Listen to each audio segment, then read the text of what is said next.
Bueno, ¿cómo estás, Javier? Tirando ahí, fin de año ya. Sí, llegando todo con lo llegando justo. ahí con No, el... no te voy a decir bien, pero... Con 3 cilindros, Sí, ¿no? sí. Sí. Pero bueno, viejo, pero vamos que ya falta poquito. La verdad es lo que necesitaba. Una palmadita Sí, en el hombro. paternal. Sí. Justamente hablando de paternal, es de lo que vamos a hablar hoy. Porque hay vínculos con los padres que pueden ser muy buenos y otros que pueden ser un poco más complicados. Ajá. Y quizás uno de los más complicados que conocemos nosotros ¿no? actualmente Sí. es el de Franco y Mauricio. Sí. Que hace poco, bueno, un poco en base al lanzamiento del libro nuevo de Mauricio sobre Franco. Ayer, por ejemplo, vi una columna muy buena que recomiendo de Noé Barral acá en Escucho Ofertas, un poco repasando lo que es el libro, las anécdotas que cuenta en el libro. Y yo me puse a armar como una línea de tiempo de este vínculo, ¿no? Que ha cambiado a lo largo de los años y ha tenido idas y venidas, ¿no? Tensiones, épocas de amor. Qué parecidos que son, ¿eh? Ahora está mucho más parecido. Sí. Y además se ve que Franco tenía un gen de esos, ¿viste? Que te quedan. Porque todo esto termina medio parecido, ¿viste? Sí, que pasan y además vos lo ves después de jóvenes ahí en las fotos y también hay algo muy parecido. Pero remontémonos a 1959. Ajá. Ese año Franco Macri ya llevaba, Francisco Macri según el documento, ya llevaba por lo menos una década acá en la Argentina, ¿no? Se estaba ya desarrollando como un empresario del mundo de la construcción. Empieza una obra. Es italiano, Franco. Él sí es de Roma, italiano, ¿verdad? de Roma, sí. Nacido en Roma, llegaba acá a los 18 años, más o menos. Él está encargándose de una obra de un gasoducto y esa obra lo llevaba a tener que pasar por distintos pueblos, distintas ciudades, ¿no? Se iba quedando en hoteles, en casitas. Y así es como en Tandil conoce a Alicia Blanco Villegas, bien, una noviecita de la cual él cuenta que se casa no estando enamorado, que es un punto importante para lo que vino después. Y tienen a su primogénito en febrero del 59, Mauricio Macri, el primero de los 4 hijos que tuvo con ella en un lapso de 7 años. Se casa no estando enamorado, sí. Él dice que se casó no estando enamorado de Alicia, que un poco también dice que viene de su relación con su madre, que es lo que le ha costado afectivamente relacionarse también con las mujeres, lo cuenta un poco en su biografía. Mauricio, el primogénito, obviamente Franco lo veía como su sucesor, su heredero. Ya a los 5 años cuenta Mauricio que el padre le dejó un teléfono y le dijo, llama acá si necesitas algo, lo que te pase, 5 años. Podés llamar acá. Era el de su secretaria, Anita, que después terminó siendo secretaria de Mauricio. Así claro. Que las vueltas un poco de eso. A los 10, 12 años, además, también ya lo empezó a llevar a las reuniones de directorio. 10, 12 años. 10, 12 años, reuniones además de 4, 7 horas, licitaciones. Un embole, sí. Bueno, Mauricio cuenta que eran reuniones densas, aburridísimas, pero Franco le decía, bueno, algo de esto te va a quedar, ¿no? Pensemos que también en ese momento ya era la etapa de gran crecimiento de Franco. Con Stockmann. Con una asociación, sí, con el nacimiento de Stockmann, las arañas, como decía él, que eran todas sus empresas, y también la asociación con la familia Agnelli de Fiat, en lo que era Impresit Sideco, ¿no? El crecimiento ahí en lo que era obras, en cuanto a rutas, fábricas, etcétera. Mauricio, mientras tanto, no iba al colegio del Newman, donde se hizo varios amigos, entre ellos Nicolás Caputo. Sí. Y después estudia, o se anota para hermano de la vida. El hermano de la vida. Hermano de la vida. Hermano de la vida y tantas otras personas más que después terminaron en el PRO, que fueron al mismo colegio. Se termina anotando para estudiar ingeniería civil en la UCA. Él dice que por mandato del padre que le decía, tenés que estudiar ingeniería, no me cabe duda. Dice que al año o a los 2 años se dio cuenta que no le gustaba, pero que la verdad no tenía ganas de arrancar otra carrera y lo entiendo. ¿No? Ya estás ahí en el baile y decís, ya está, ya lo voy a terminar y listo.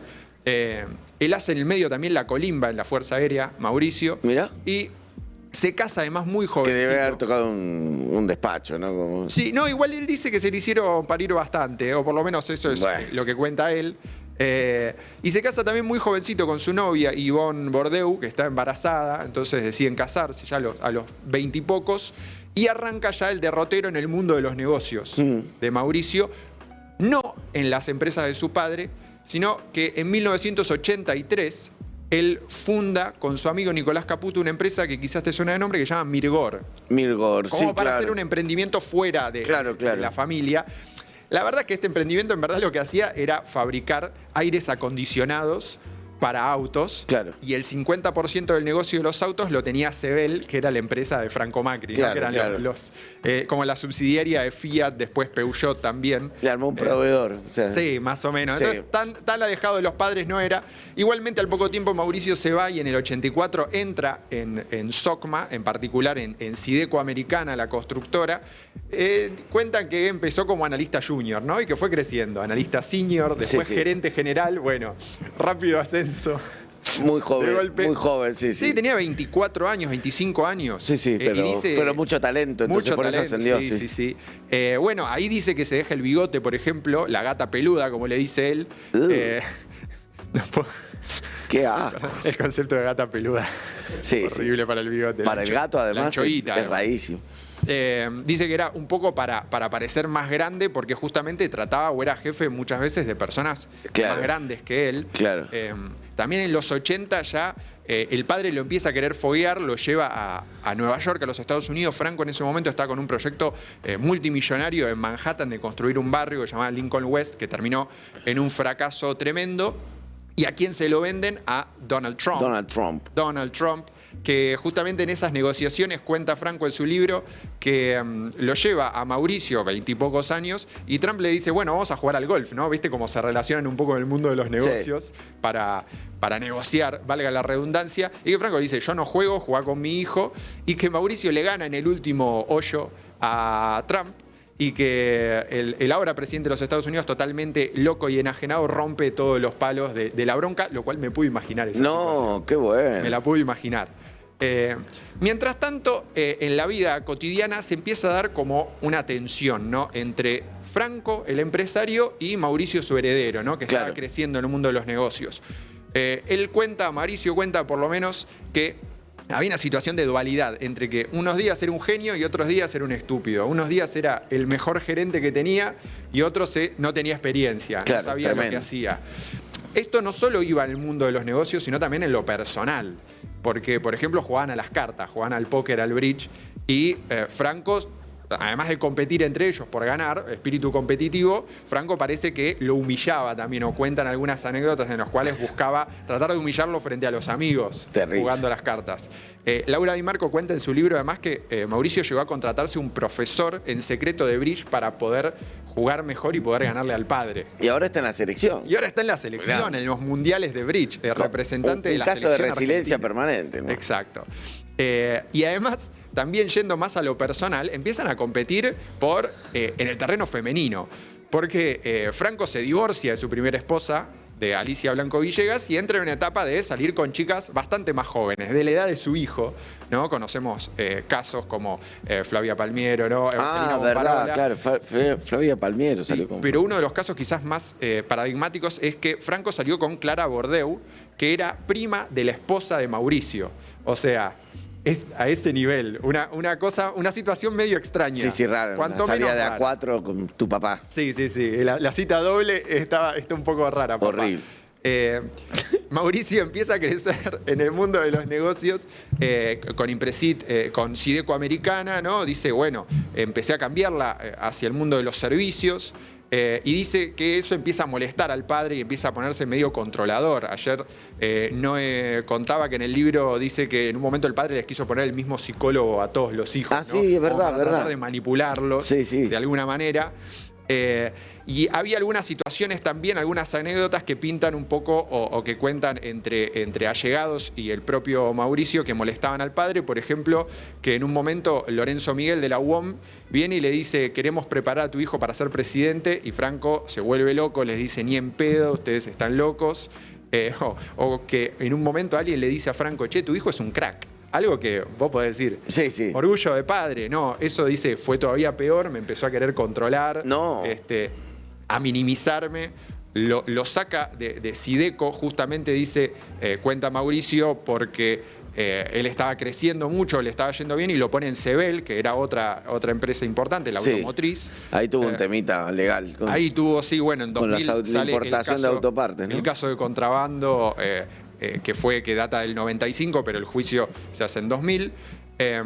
Sin embargo, acá es cuando se da el quiebre, quizás, que es el momento más traumático, o que recuerda siempre Mauricio, y que cambia un poco a la familia, que es el secuestro, en agosto del 91. Secuestro que también Noé y Esteban Raffaele en el libro El Otro Yo, sobre Nicolás Caputo, cuentan muy bien en detalle cómo es el derrotero de Nicolás Caputo para ir a pagar el rescate de Mauricio. Para ir a pagar el rescate. En la foto esta es la foto donde lo rescatan, claro. La que está abajo, que hay 4 personas. El que está a la izquierda de Macri es José Luis Manzano, que era ministro del Interior de Menem, que ahora es el dueño bueno, es el del grupo Vila Manzano, que se acaba de quedar con energía, medios de comunicación. Ahora creo que están queriendo comprar una red de estaciones de servicio. Sí, la de Shell, sí, exactamente. Y el otro, Freddie Mercury también, otro buen bigote, personas que portaban muy bien el bigote. No sé quién es el otro. No, yo tampoco.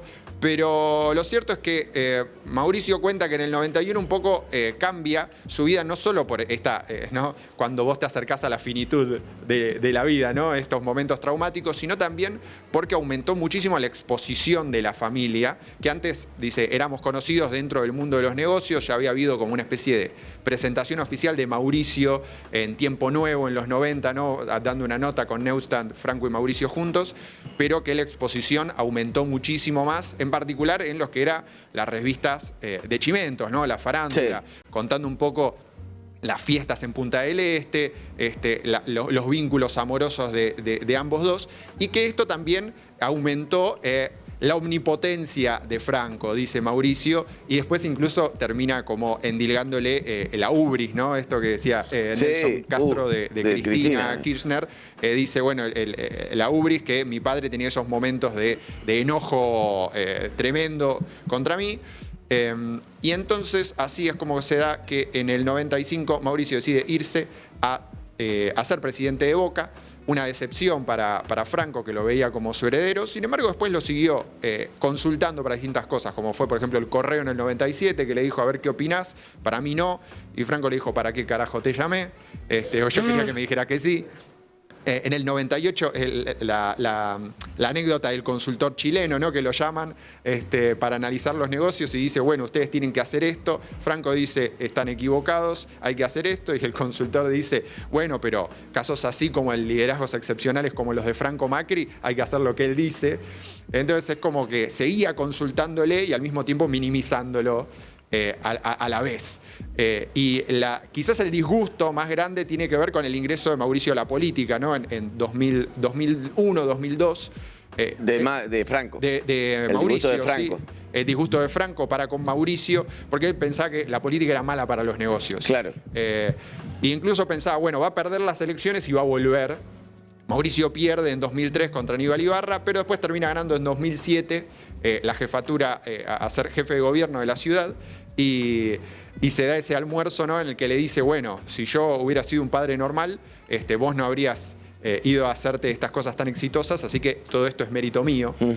Y arranca también con lo que es la exposición de política de Macri, también la exposición pública de las tensiones, ¿no? Porque hay un reparto de herencia justamente por esta carrera política de Mauricio, se reparte la herencia y sale después en 2010 la famosa tapa de Noticias en la cual Franco, o por lo menos un allegado de Franco, comenta, mi hijo me sacó las empresas. Empieza también el vínculo de Franco Macri con el kirchnerismo a partir de los negocios con China, la compra de vagones, Belgrano Cargas, la automotriz Chery. Y en una misión comercial, Franco dice, bueno, yo si tengo que votar con el corazón, lo votaría en 2011 a Mauricio, pero con la razón lo voto a Kirchner. ¿Qué tipo de mierda? Él decía, bueno, porque... Franco, yo tengo una memorable, Franco estaba buscando, quería ver quién era el bigotón, porque en una época decían también como que estaba vinculado a Galimberti, la seguridad de Franco, por eso me estaba fijando en la foto. Al respecto de eso que decías de Franco, yo me acuerdo que cuando termina, al año de mandato de Mauricio, le preguntan a Franco Macri, ¿cuántos puntos ¿qué puntaje le da al gobierno de su hijo? Sí. 5 le ponen. Sí. Él después, a ver... Es un viejo del orto. Es tremendo, porque pasaron varias de estas cosas y él después trataba de justificarlas, ¿no? Por ejemplo, él decía... El próximo presidente tiene que salir de la cámpora. Claro, él decía, bueno, tiene que salir de la cámpora porque tiene que haber una renovación y no barajar y dar de nuevo y empezar un país desde cero. Siempre lo justificaba. Lo del 5 dice, bueno, es que le dejaron un país destrozado y él no pudo empezar a hacer, sino que tuvo que arreglar. Pero igualmente la familia lo retaba, o él contaba que después la hermana lo llamaba y le decía, ¿qué dijiste? Sí. Obviamente a Mauricio esto no le caía nada bien. Pero después hay como una especie de acercamiento a partir de 2015, ¿no? Después de todas estas declaraciones de el próximo presidente tiene que salir de la cámpora, yo con la razón lo voto a Néstor. A partir de 2015 hay un acercamiento durante la campaña. Ahí está, ahí está. Justamente también pasa un momento malo de salud Franco, en el cual tiene una hemorragia. Él dice que pierde como el 80% de la sangre, un poco disgustado porque se hablaba, o Carrió decía que lo iban a matar a Mauricio si ganaba las elecciones. Se da, obviamente, cuando gana las elecciones. En la Asunción está Franco, ese momento emotivo, padre e hijo. Sí. Y en 2016 se da como por lo menos los últimos vestigios de quizás no tensión, pero medio pasivo-agresivo, en el cual Franco en su blog publica una nota en la cual dice, bueno, yo tardé años en perdonarlo, y hay una frase que a mí me pareció espectacular, que es, quizás yo tenía la vara muy alta en cuanto a mis expectativas, lo cual es como, bueno, no sé si es muy conciliador esto. Sí, sí, sí. ¿No? Es como que, bueno, yo pensé que estaba para más, pero nunca imaginé que me iba a salir boludo. Sí. Tipaz. Y después, en Odisea, ese mismo año, Duhovne le pregunta un poco, dirigir un país y dirigir una empresa, ¿es lo mismo? Y él dice, sí, a distinta escala. Si no sabes dirigir una empresa, no sabes dirigir un país. Claro. Que muchos se lo tomaron como, ¿no?, una chicana a su hijo, el presidente, que al otro día Mauricio va a un acto en Tecnópolis en el cual estaban hablando de que habían hecho un experimento haciendo una transfusión de sangre a una rata y rejuveneciéndola. Y él dice, bueno, me podrían haber preguntado a mí, que yo lo vi rejuvenecer a mi padre con tantas chicas jóvenes. No. Al otro día. Linda frase, linda. Pero bueno, después de esto empieza a complicarse la salud de Franco, ¿no?, con este principio de demencia, y además se da este acercamiento, esta charla que ya la ha contado un montón de veces Mauricio, de dame una pastillita para terminar todo. Sí. En 2018 tiene un accidente también de fractura de cadera. Y finalmente, en marzo de 2019, Franco muere a los 88 años y termina un poco esta historia entre los dos, que ahora, de alguna manera, Mauricio dice que sanó. Sanó. De alguna manera sanó. Quería sanar. A partir de este libro contando la historia de su padre. Hermosa reseña.